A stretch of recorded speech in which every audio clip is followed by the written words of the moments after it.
Hi, welcome to the very first episode of the TA Report. My name's Matt Clarke. I'm the Chief Exec of HireWindow, and as always, I will be your host today.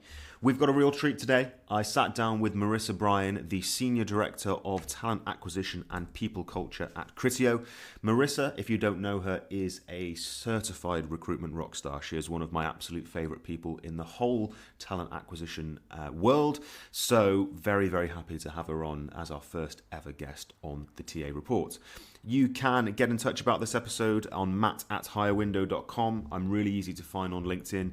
Please leave a review of the podcast after you're finished listening and let us know what you think. Marisa and I, in this episode, we talk about managing her team via WhatsApp. We talk about getting business buy-in to the talent acquisition agenda and learning from other talent acquisition professionals, which is a pretty fitting way to kick off this podcast. So, without any further ado, please welcome Marisa Bryan.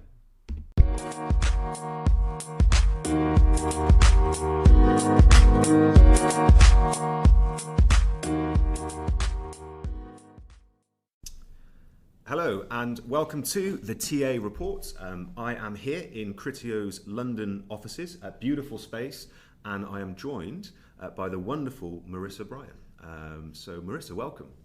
Thanks, Matt. It's great to catch up again, and thank you for that very, very complimentary introduction.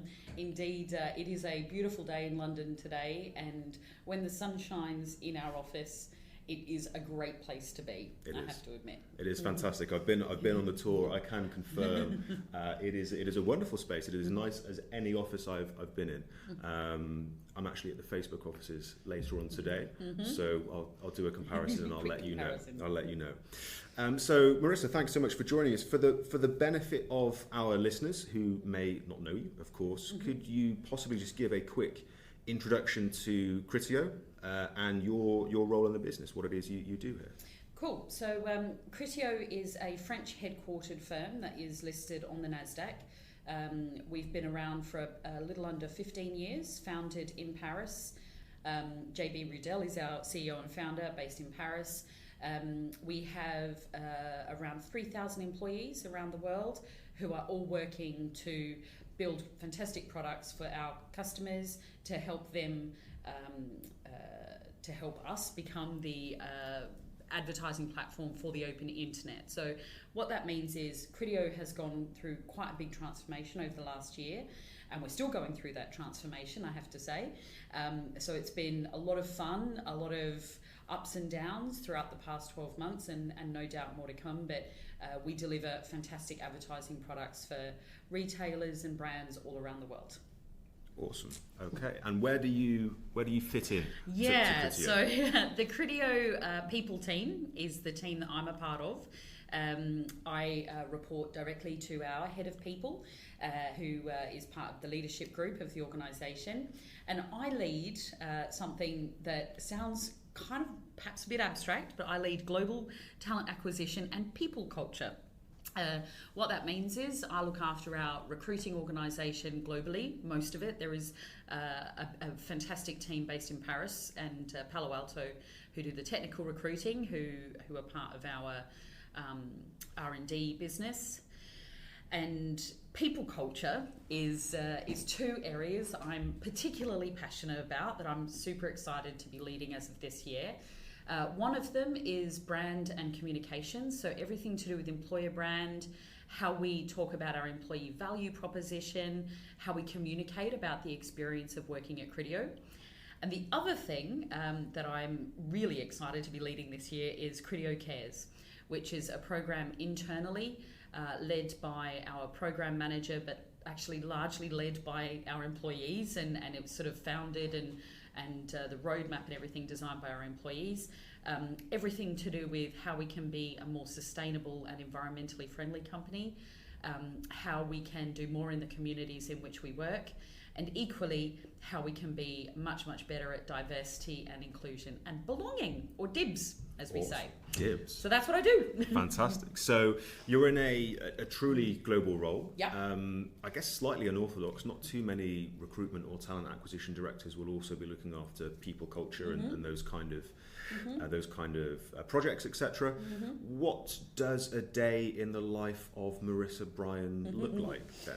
Well, I mean, without going into too much detail, I have a team of people who are based between Tokyo and Singapore. So the first WhatsApp will normally come through from my amazing director in Singapore at about 6 a.m. in the morning. And I manage a lot of the activity of my day via WhatsApp groups, communications with the team. But ultimately, a big part of my day, leading an organisation of almost 50 people, a big part of my day really is interacting with my team. It's the leadership that report directly to me. It's each member of the team. We recently put together a talent operations team, which is what some people might have once upon a time called coordinators. And I'm really pleased that we've really up-leveled and upskilled that part of the recruiting organisation. But yeah, the majority of my day is spent in direct communication with my team. So that's the first thing. I would say the other part of my job that is becoming increasingly interesting for me is finding out what other people are doing. So, obviously, yes, in my day I spend time with stakeholders in the business, etc. But what I've increasingly been driving myself and my team members to do is to go and meet with people who do our jobs somewhere else. Which is why I'm so happy to sit here and talk to you today, Matt, about how we work, because I think if we're not learning from each other and sort of sharing our own experiences, the ups and the downs with each other, then how are any of us going to get any better? And often, as I say to my own team, if we're all just looking at each other for the answers, we're never going to find them. We have to look outside. So increasingly, I've been challenging myself and team members to be outdoors, to go out, meet people, to network more, because it's not something that we've prioritised because we've been going through so many internal changes and process launches and technology launches, etc. over the last couple of years.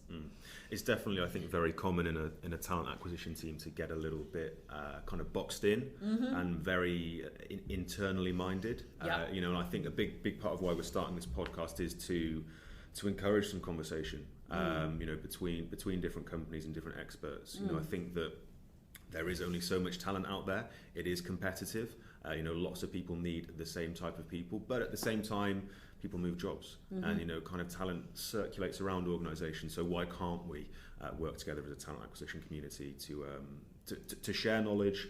And you're seeing more and more of that in terms of events, some great kind of expos and kind of conferences and stuff like that. I think Google have done that really well with the Rework site, and it's something I reference a lot to members of my team and the business here at Criteo is, there's no secrets, there's no... it's not me who came up with all of this stuff, really. No. It's, we're all learning from each other. So, I'm perfectly happy to give time to anyone, both within Criteo and outside of Criteo who just wants to have a chat like this. And, we can only but learn from each other. So Absolutely. Yeah, Google really doing an awful lot to change what they call people operations and the rest of it's called human resources as well. So you've talked there about kind of your day, what you get up to, encouraging your team to look externally. What do you think, as it stands right now, that Criteo does really well from a talent acquisition perspective? So I'm gonna big up my colleagues in the R&D recruiting team over in Paris, a team led by Wana and Ralika, who are both based in Paris and lead our R&D recruiting efforts over there. I have to say one thing these guys do incredibly well is leverage the business to communicate in many ways on their behalf. So they have people on the team there who are working closely with our most senior executives, our VPs of engineering and product, and they're encouraging them and working with them to blog, to communicate through social media, and really having the business be the voice of acquiring talent as opposed to it being another recruiter posting on LinkedIn about another opening in Paris, which, when you look at your LinkedIn feed in any given day, you're sort of like, there's more of the same. And I think the team over there really are doing an incredibly good job of leveraging their business leaders who people want to hear from. Future candidates aren't really interested in hearing what the recruiters think. They're more interested in hearing from the business leaders. Now, we've borrowed from them and are certainly, leveraging, if I think about our team in Barcelona, led by the amazing Shruti, who I also had the opportunity to work with at LinkedIn. Shruti is someone who is also really driving the communication around talent through, from the business, as opposed to relying purely on the recruiters. I mean, there's 35 of us and 3,000 employees who are going to do a much better job. So I think that's one thing at Criteo that we do really well. The other thing, and again, to reference Paris, Criteo as an organisation is incredibly well known in France. The story of Criteo, the French unicorn, as they would say, the story of JB and how he founded the business. He wrote a book about it. It is truly an extraordinary story. And our ability to share that story, that is not a Silicon Valley story, that's not one of those sort of more typical startup adventures, is something that I think puts us in a really unique position to show how those kinds of magical things can happen outside of California, which, is great. And I think that being a European organisation affords us as something, as we would say in French, a je ne sais quoi. Absolutely.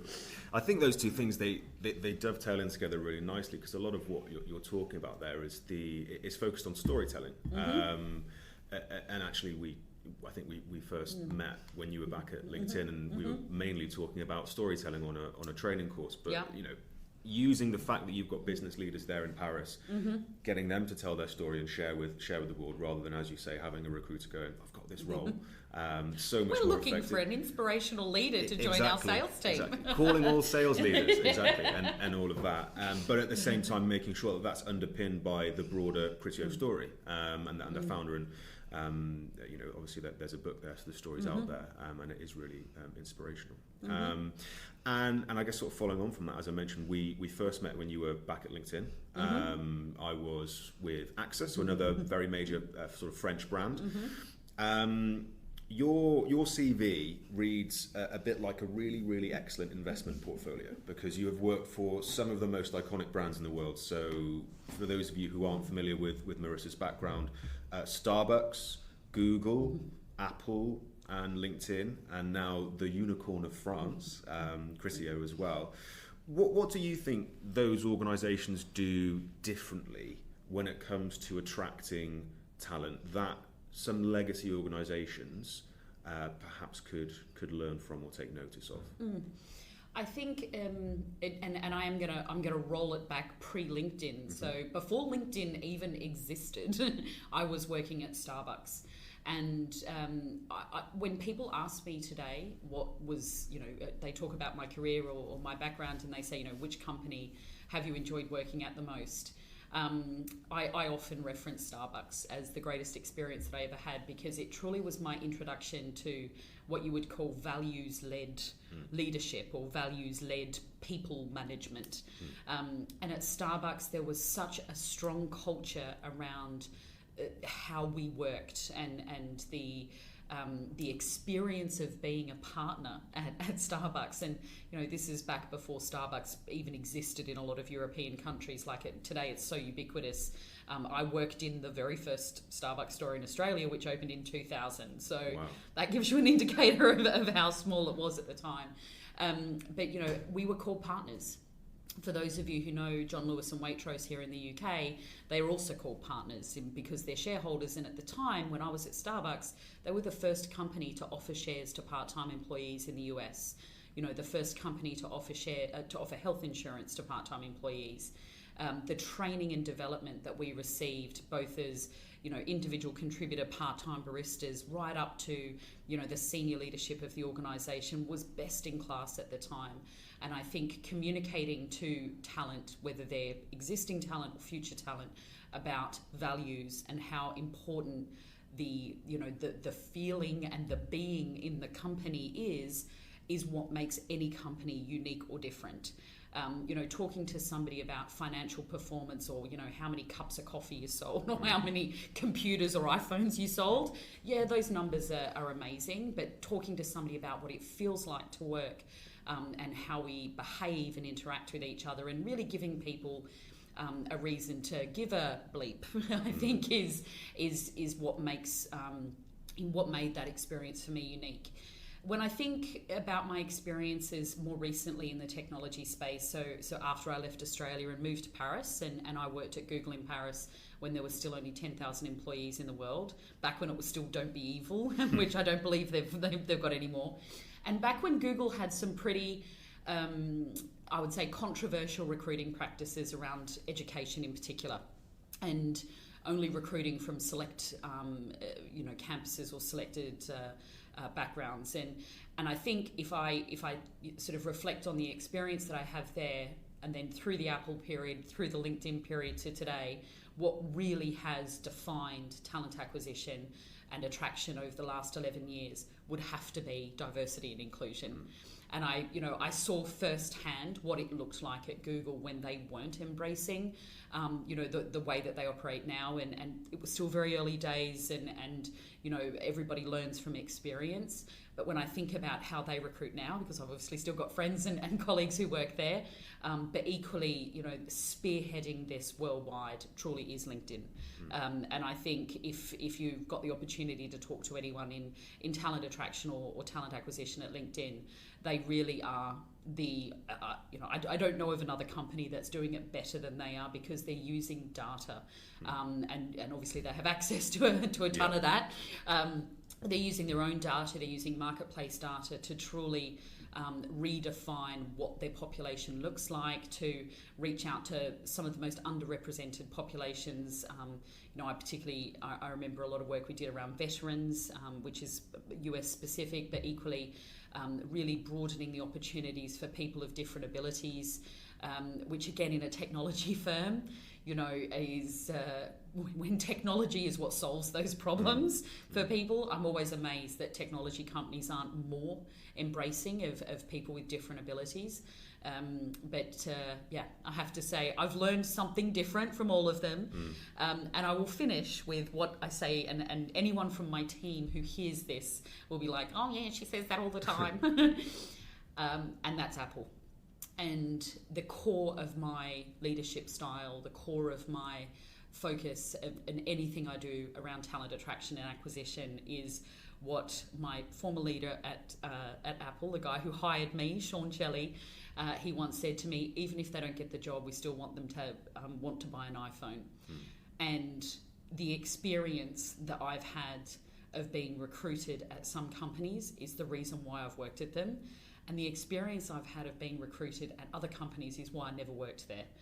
And you forget, if you're a consumer brand in particular, just how important every interaction is with a candidate.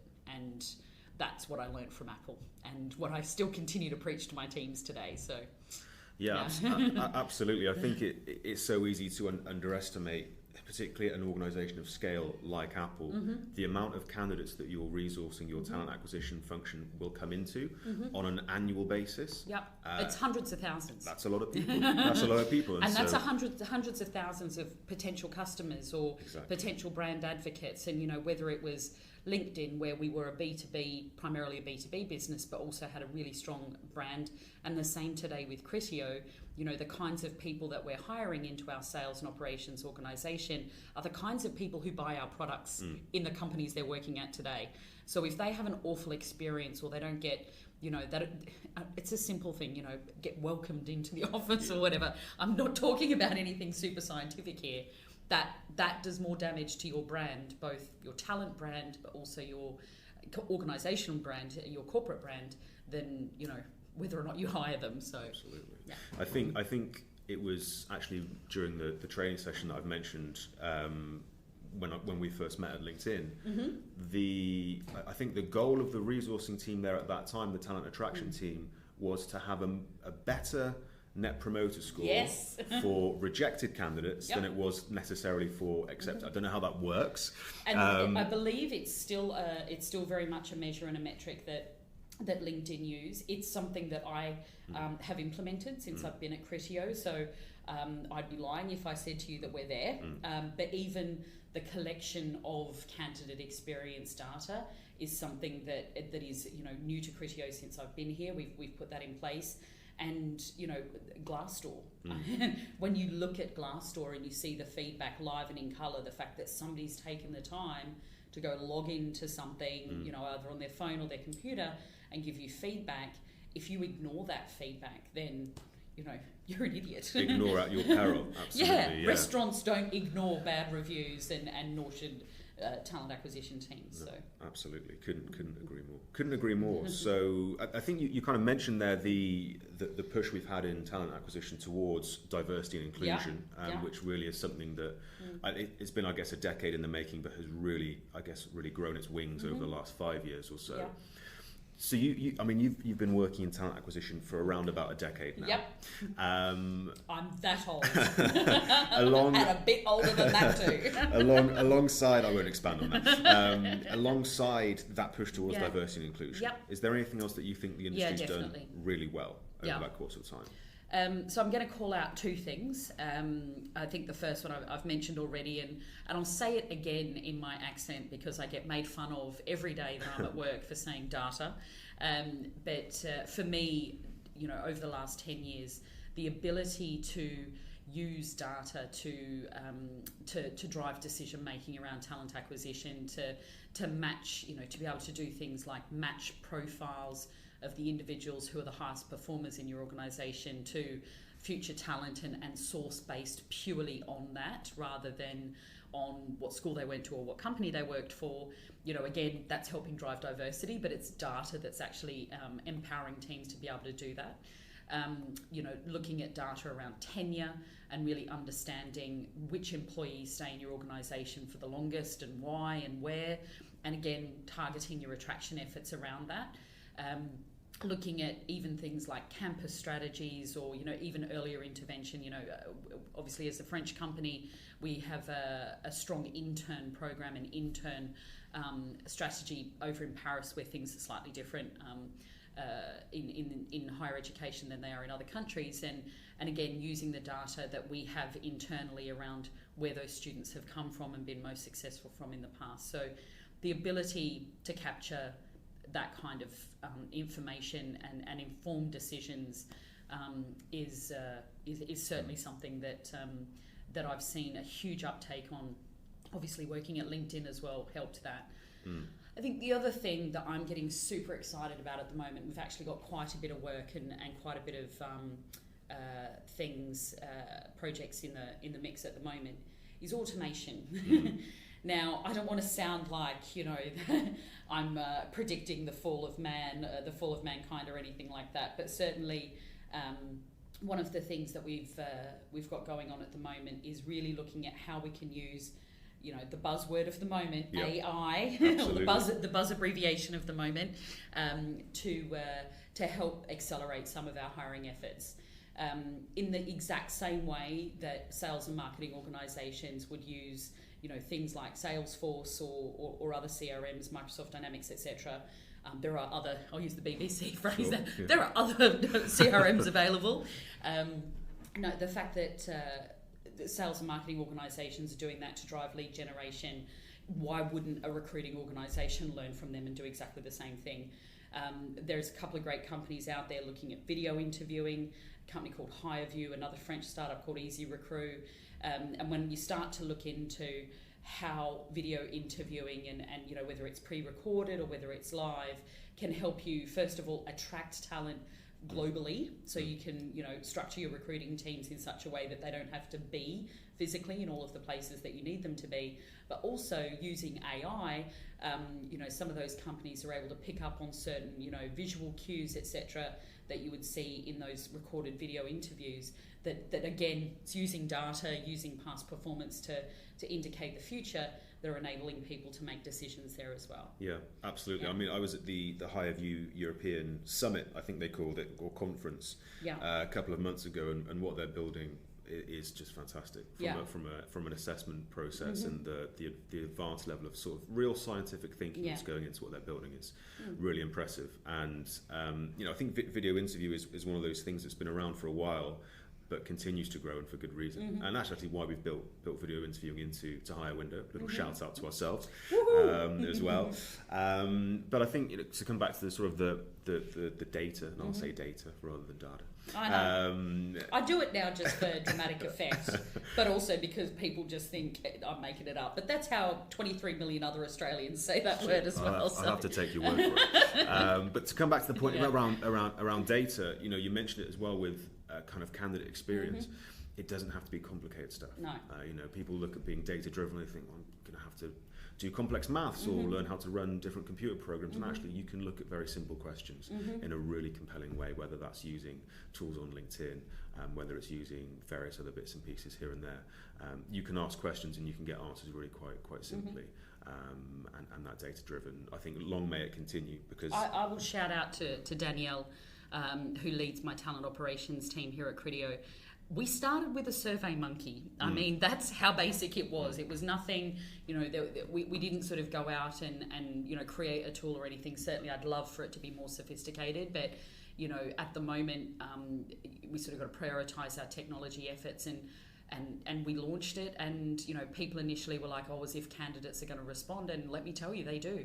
And not only do you get the things that you're not doing so well, but I just love to get those stories about this recruiter changed my life, or meeting your team has changed my life, and that's the warm and fuzzy stuff, which is why we do this. So absolutely. Awesome. So I mean, that's kind of some of the changes, some of the progress that you feel you've seen over the last decade. If we change gear, if we skip towards the future, what excites you most about leading talent acquisition over the next 5 years, let's say, here at Criteo? Yes, that's all right. It's a common one.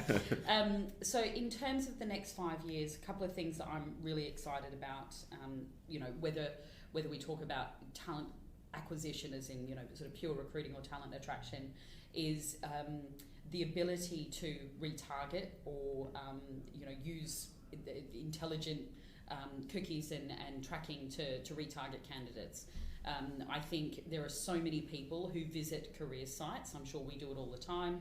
And, for whatever reason, you're on the bus, your internet connection drops, you're on your mobile, etc. You sort of forget to go back and look at that job advert, or you forget to go back and apply for that particular job for whatever reason.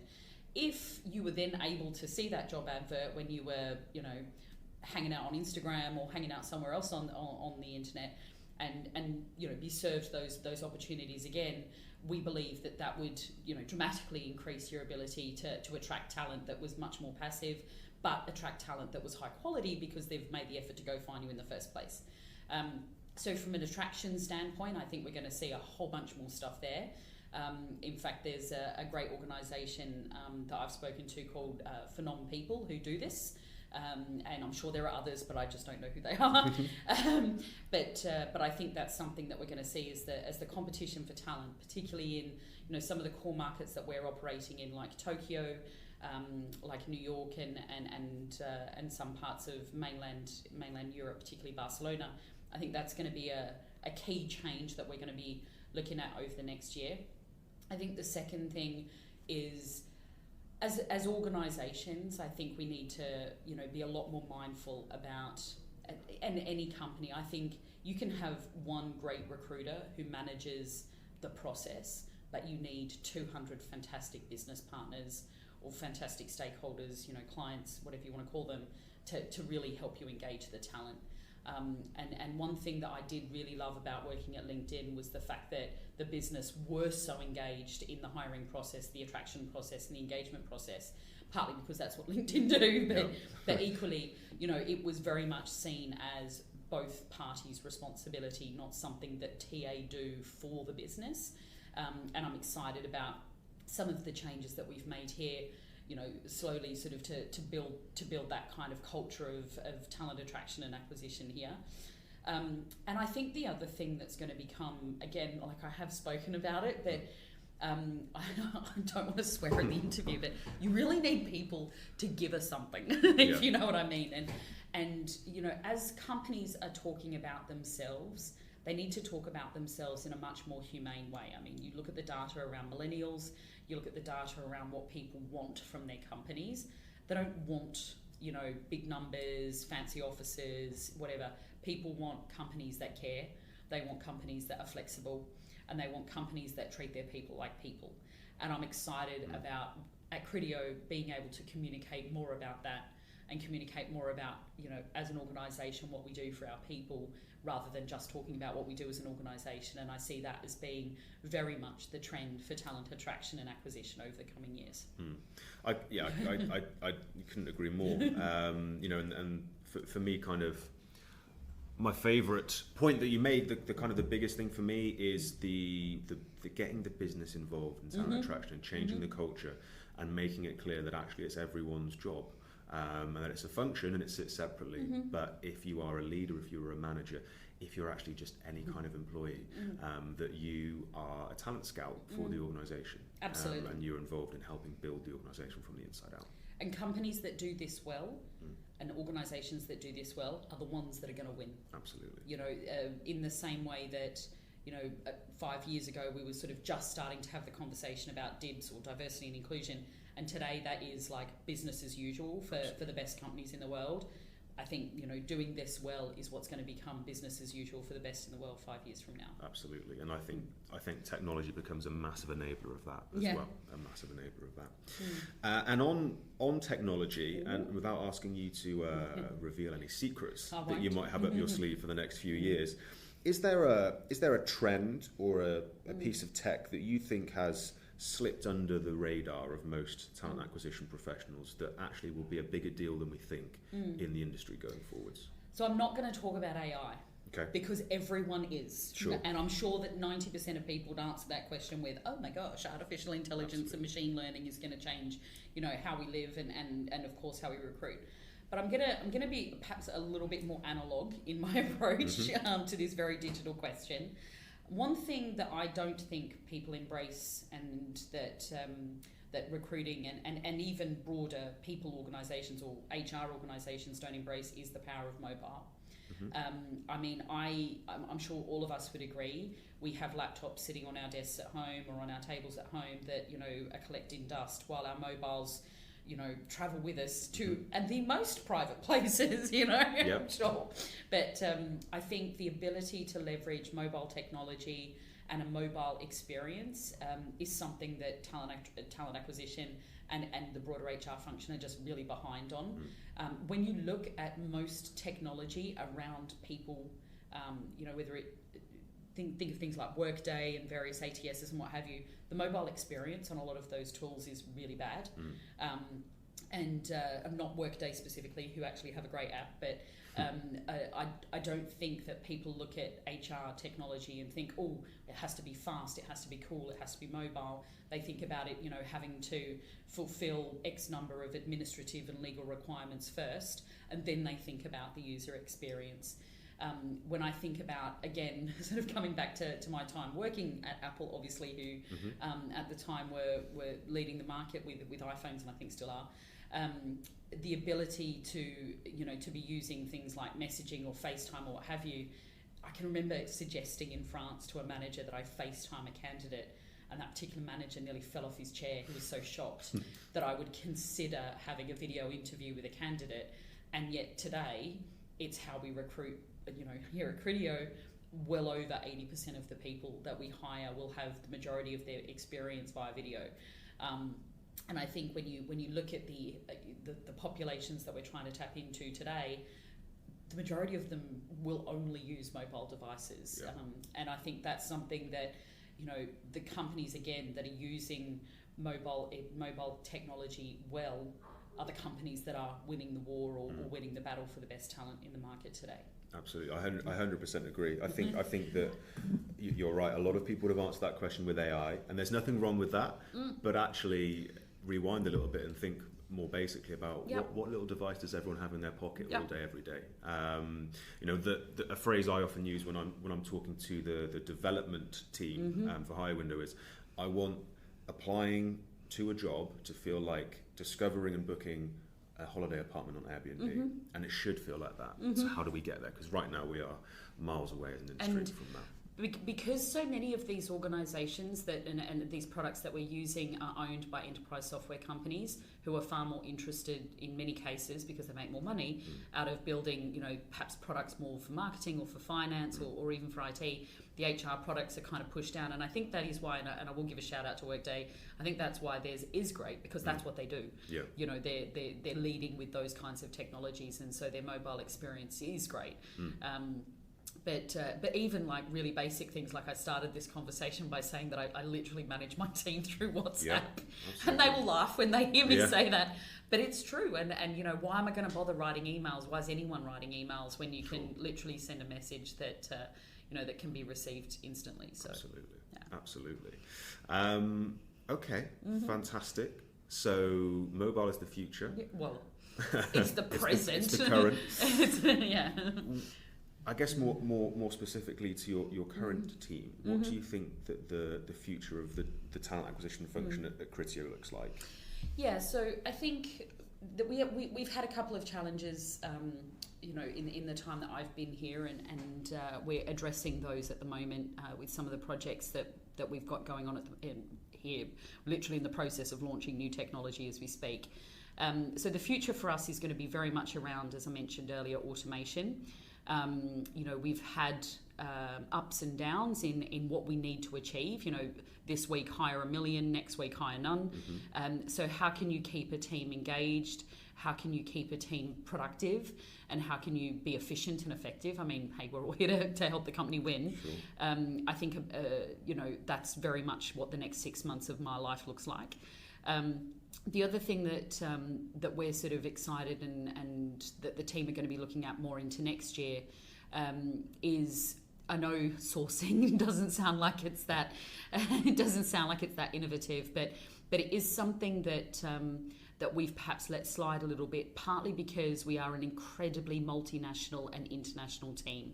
So it can be hard to think about, splitting the functions from sort of what some people call front-end and back-end recruiting, or having sources and having talent acquisition partners.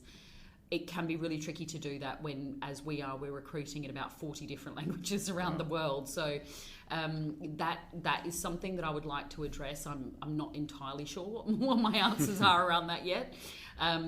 But I would like to avoid the kind of traditional RPO model if we can, because I don't think more people is what we need. I think we need better technology and better data to help us identify the talent in the locations with the languages that we need. And the other thing that the future of TA will look like is here at Criteo is we will have a much stronger tie and a much stronger role to play in communicating about our brand and our culture. Part of the reason why people culture sits with me is because we're going to leverage the recruiting organisation to help communicate and push out a lot of the messages. We're doing a lot with Instagram, which I'm super excited about because I just love Instagram, like anyone does. But equally sort of communicating, using the recruitment team as the communication channel around what we are as an organisation and what we mean and what we feel. And I'm excited about that for the coming weeks as well. Awesome. Fantastic. Cool. The future of TA. There we go. Well, look, that's just about everything from my side. Is there anything else that you would like to, any other shout outs you'd like to make, anything else you'd like to say or mention to listeners from across the TA universe? I guess the only other thing that I would point out is I think any great recruiter or any great leader in any function really should really take the time to listen to their teams and take the time to get feedback from their teams. And that's where a lot of my learning's coming from. I'm in London. I actually for a long time didn't have anyone on my team here. None of my direct reports are here, so listening to the team that I have and learning from them has been really critical to me building the plans and the strategy of how we're going to deliver for the organisation. And the only other thing that I would say is, the best sourcer I ever met in the world was Matt from AXA. So if anybody's thinking about, who to ask about great sourcing technique, Matt is definitely the guy that you should be pinging. I don't know about that. I might be able to help. Cool. What a lovely way to round things off. Flattery. You're more than welcome. Goes a long way. Thank you so much, Marisa, for joining us today. get in touch. I'm sure we're easy to find on LinkedIn. And we will look forward to seeing what people have to say about this episode. Thank you. Awesome. Thanks. It's lovely to chat.